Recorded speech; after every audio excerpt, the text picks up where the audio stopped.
Dick Proenneke first came to Alaska in 1950. After spending some years on Kodiak as a diesel mechanic and heavy equipment operator, he found a new home. 120 air miles southwest of Anchorage is a small Alaskan valley called Twin Lakes. With the help of a tripod-mounted, timer-controlled camera, he filmed himself building a cabin and literally carving a new life in the environment. We spent 2 weeks with Dick one summer and found a man with little need to advertise his inner reaction to the wilderness. His oneness with nature is an experience rather than an expression. Well, the reason I decided to come in more or less full-time was in 1965. I was helping a welder pour a Babbitt bearing on a crab boat.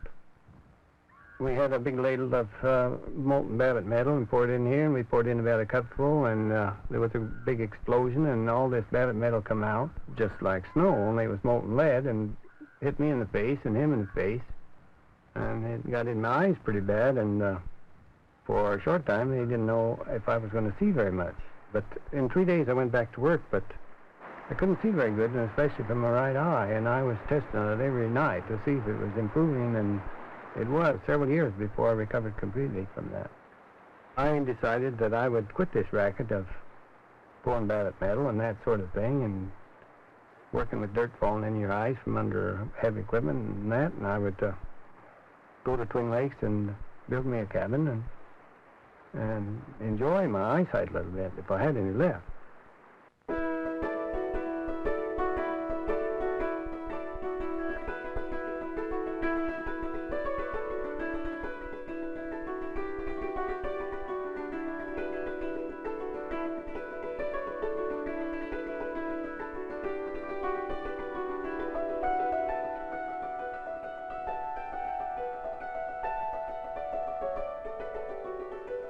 My logs were well seasoned, and I would say about a third lighter than they was when I stacked them to dry. I worked 12 hours a day, 6 days a week, and in 10 days' time I had the heavy logs up.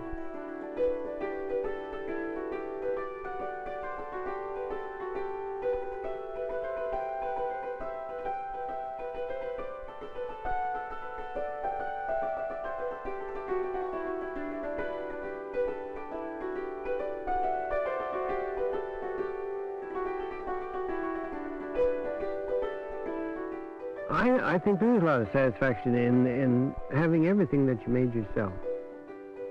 You know, like even your door hinges and everything.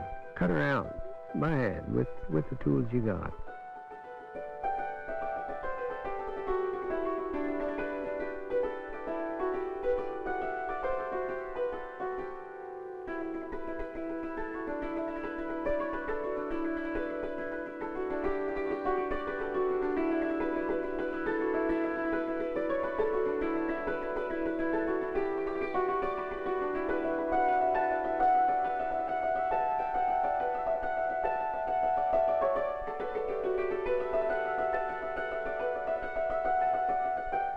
I moved in August the 1st. There was still work to be done, but it was livable. Few of us us pass even a day without seeing another person. For Dick, the isolation can often last 6 weeks or more. We wondered what it would be like to live so alone.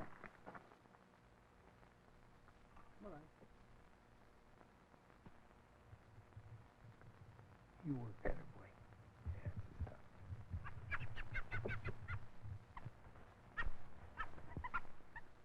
Come on. Come on. Come on.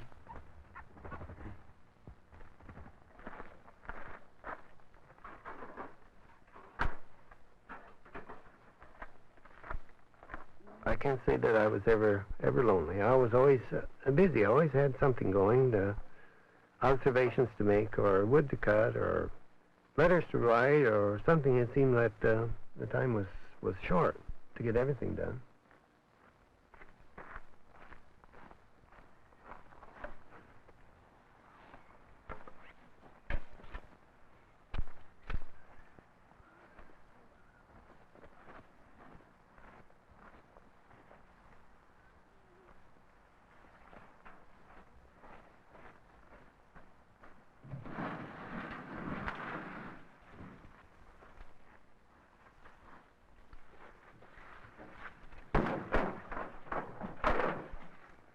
The canoe is my transportation on the lakes in summer. It's much easier than hiking the beach if the wind isn't blowing. If the wind's blowing, of course, you got to walk the beach. But in good weather, why, you can carry a good load and travel a much greater distance with the canoe than you can on foot.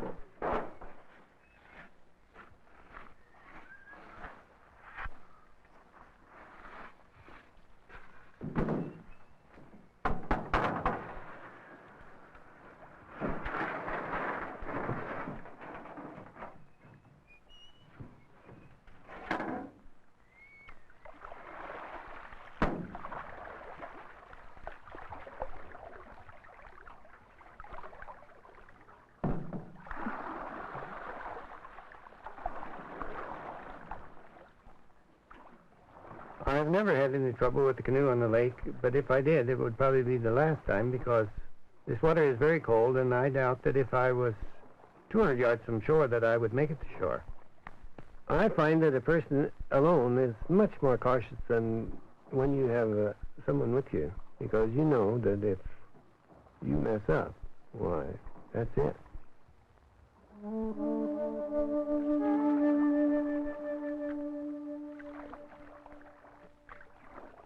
In the morning, when you check your sky, if there are clouds and they're moving at a rapid rate, even though it's calm on the lake, sometime during the day, this wind is going to reach the lake surface, and you'd be in trouble with the canoe. So I would aim to go in that direction, so if the wind did come, I could ride with it coming back instead of against it.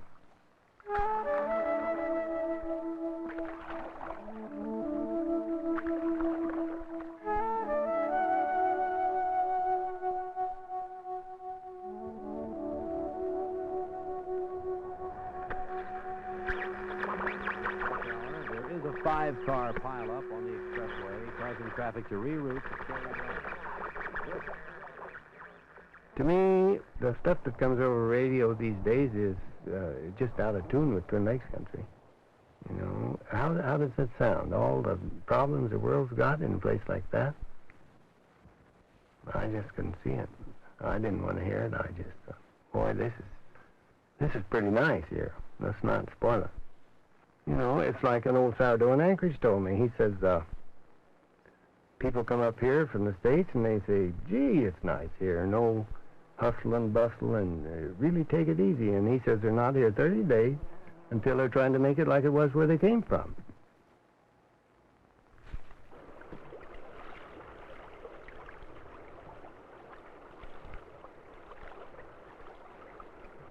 And here you have pretty much all the game. You have sheep, and you have bear, and caribou, and moose, and many places have more of each, but not all of them. So that makes Twin Lakes a little bit special.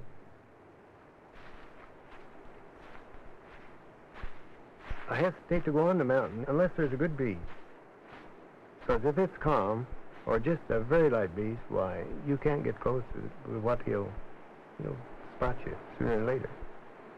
And if you got a good steady breeze in one direction, why, you can get real close, within 100 feet or even less, without the bear detecting you. But stay off the mountain if it's calm. But he would leave, and that's the end of the show then.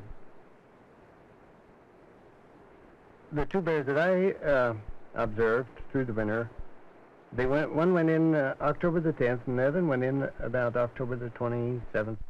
The last one was a sow that went in, and when she came out on May the 2nd with twin cubs, she had been in there since October the 27th, so I figured it was 6 months and better that she'd been in the den. I practiced the bear system. In summer, get up early and go late, and in the winter, it's just the opposite. Go to bed at 8 o'clock and get up at 8 o'clock. When you live down in the valley, and you got mountains all around, you can't see out. And to climb once in a while and get up on top and look across the top and see new country and such as that, I think is a good feeling. I mean, you don't feel like you're isolated or anything like that. It's just you're up where you can see.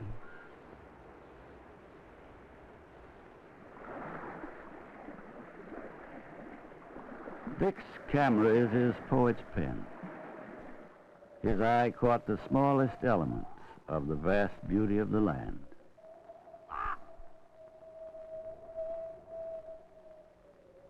When you climb high on a mountain like that, then maybe you'll find maybe just one little flower of a certain species, and just one. Then you can walk for an hour and not see another. Makes you wonder how that one little flower happens to be there by himself. No more around. Here's the red squirrel, feeding on spruce cones. There's a little seed in each petal of the cone, and that is what he is feeding on. He picks the petal and he sorts out that little seed.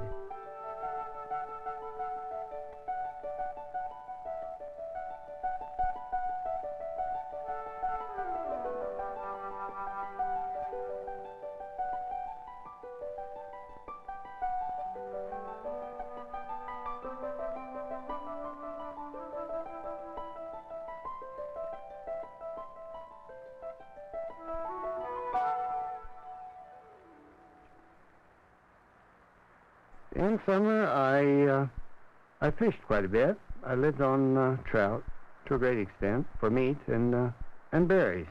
But I didn't kill any big game because for one man it's too much meat. Too much would go to waste. During the first winter I spent at Twin Lakes, I'd cut a hole in the lake ice to get water for cabin use. On one occasion I decided to do some ice fishing. So I baited a hook and dropped it in, and I went out about an hour later, and I had a nice big lake trout. I pulled him out and put him in a dishpan and let him swim around a while and took him back out and slipped him back in again. I just felt that was a good place for him, was down there in that nice cold water. And I had plenty to eat anyway.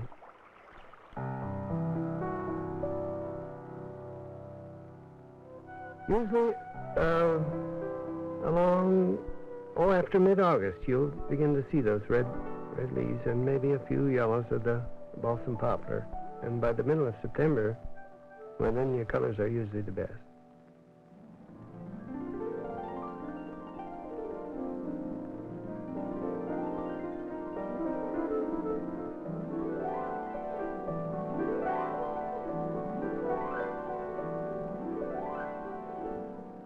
What I noticed most about the fall colors at Twin Lakes country was the amount of reds in the colors. There's reds and greens and browns and yellows, but predominantly red. And on one side of the lake, on the south slopes, the predominant color is yellow because of the balsam poplar and trees of that sort. And on the other side, it's predominantly red because of the bog birch and the blueberry leaves.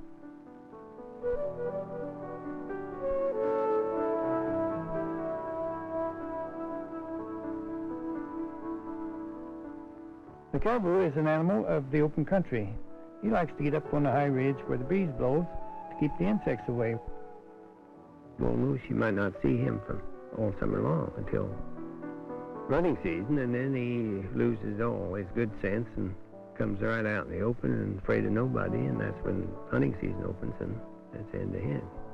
Somebody's looking for him. With anything, with any game, sheep or caribou or moose or bear, just get in there and get your pictures and quietly move out and just leave them like they were.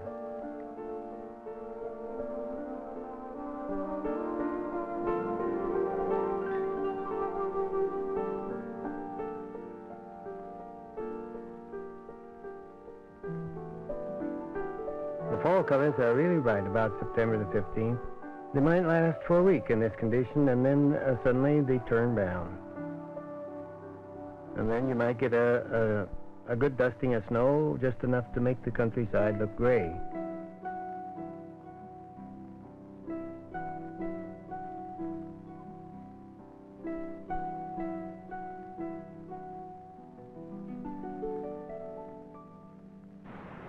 And then along about October the 1st, the creeks might start to freeze along the edge, and snow creeps down the mountainsides, and by the 10th of October, it can look like winter, and creeks be freezing up and waterfalls freezing. And you can figure on winter setting in soon after October the 10th.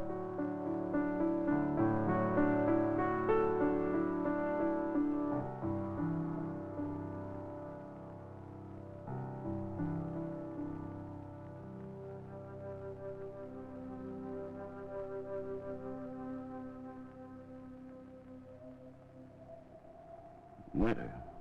Frozen beauty at 50 below. Why would Dick stay? Perhaps curiosity.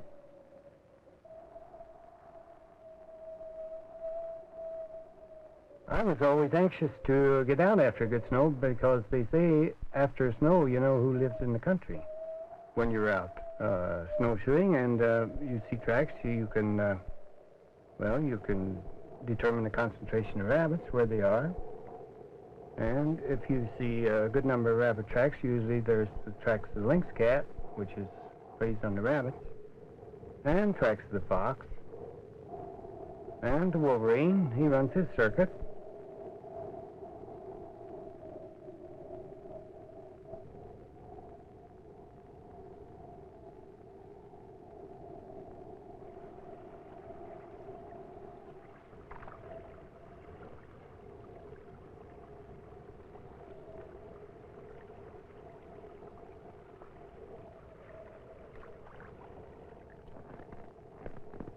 During the past winter, especially, there was 7 or 8 rabbits that congregated close to my cabin.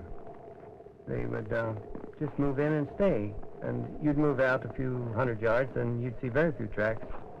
And it appeared that they sensed that they were safer there because of the fox and the lynx cat, and so they just gathered around close and stayed throughout the winter.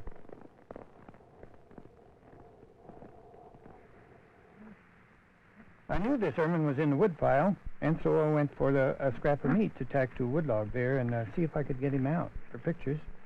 Put the meat on the wood log and then went for my camera gear, and when I came back, sure enough, he was there. And an ermine, when he gets to taste the blood, he becomes very bold, and it was no problem to get good footage.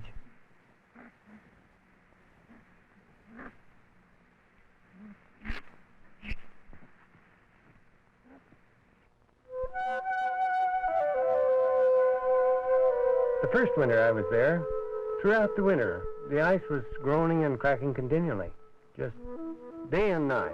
The ice was just talking something terrible. When the ice is young and thin and freezing hard, why, it has a sharp crack to it, or sharp report. As the ice goes thicker, it gets deeper, and when it gets 4 feet thick, well, then it's very low key.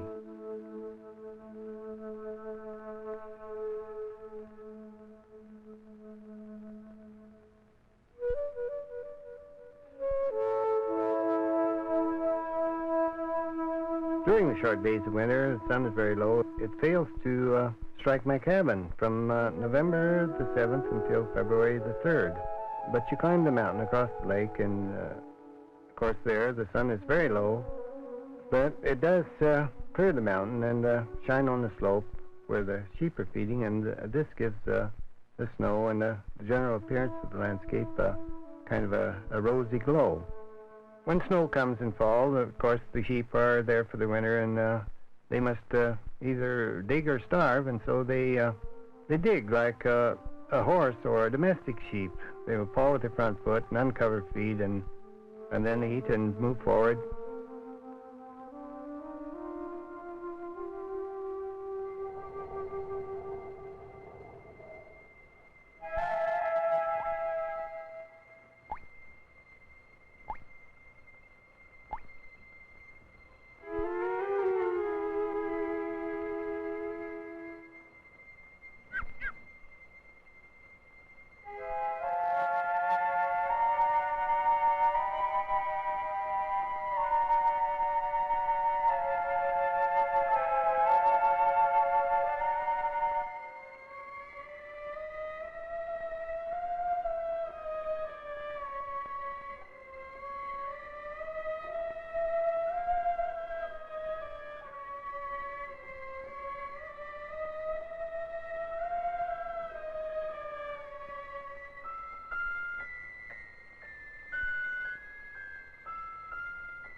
The ice breakup is a great event in the wilderness because it means the end of a long winter. After about 7 months, you are really happy to see the ice go out.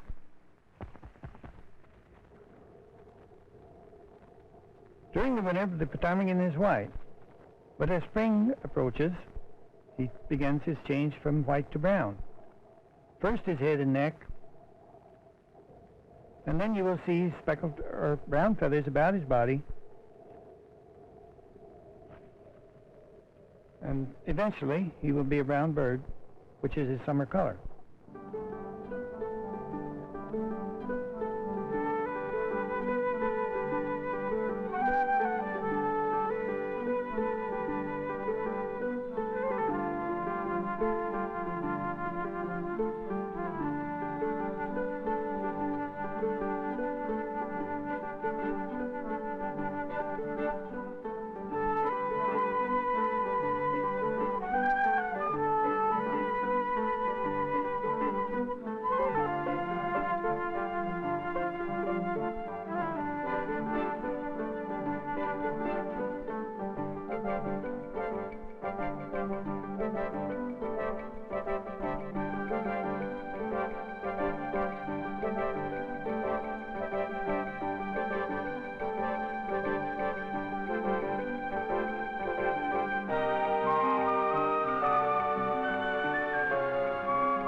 Well, I think the caribou is bothered more by insects than any other big game animal in Twin Lakes country. The insects bother them to such an extent that they will just take off and run, sometimes in one direction and then just turn around and run in the other direction just to create a breeze to get rid of these insects. About the first days of summer, that's when the big herd is formed, cows and calves, and there's some bulls in a bunch. From this big herd, small bunches will split off and come up into Twin Lakes country, up along the lower lake, the upper lake, and up into the high mountains above. After the snow is gone in the low country, they go to the high country to rest on the snow patches up there where The insects are not a bother.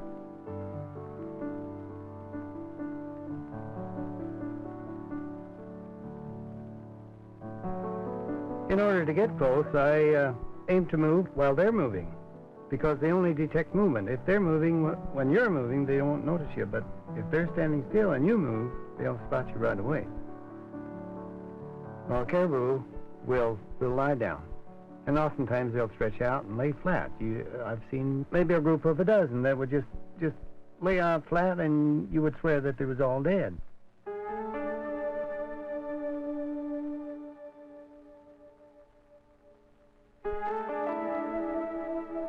After weeks of isolation on Twin Lakes, Dick shifts to his own time. When the sun is directly in line with the edge of his cabin and the mountain peak behind his house, it's 12 noon. Each of us creates our own world. Dick has found a place and a lifestyle that have put him in touch with the rhythm of earth and life.